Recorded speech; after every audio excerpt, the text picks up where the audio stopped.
विजु बाबूर जो संगठन लोकप्रियता दल तार दायित्व निशावासी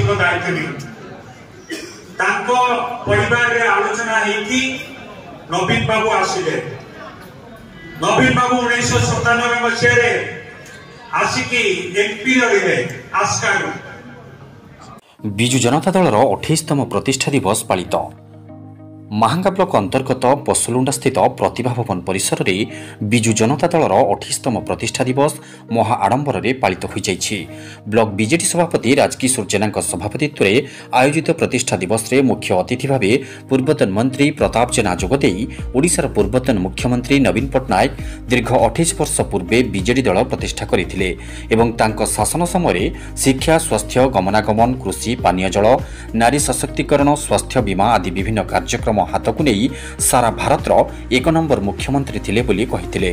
नवीन बाबू दीर्घ 24 वर्ष धरी ओडिशा रे स्वच्छ शासन देइथिले।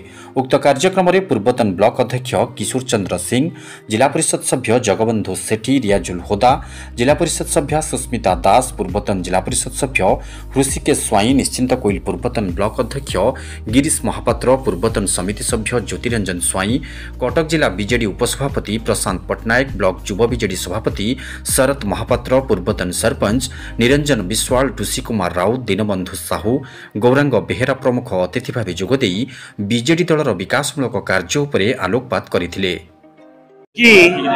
विजु जनता दलर 28तम प्रतिष्ठा दिवस मो विजु जनता दलर कर्मी भाव निजको गर्व अनुभव करे कि मो विजु जनता दलर कर्मी। मो गर्व अनुभव करे कि मोर नेता होचंती श्री नवीन पट्टनायक।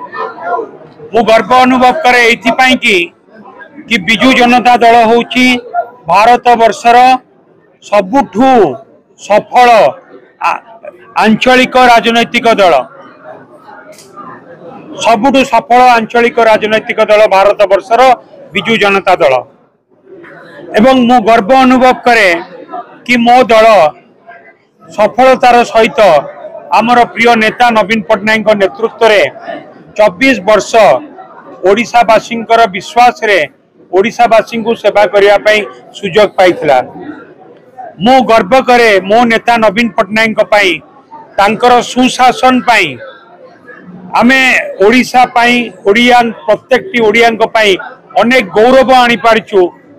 अनेक सफलतार कहानी विभिन्न विभाग रे प्रशासनिक दृष्टिकोण रही जोथि पाई कि केंद्र एवं विभिन्न राज्य एवं आंतर्जातिक क्षेत्र रे मध्य विजु जनता दल एवं विजु जनता दल सरकार एवं नवीन पट्टनायक को अनेक प्रशंसा मध्य सबुबेले करिसंती।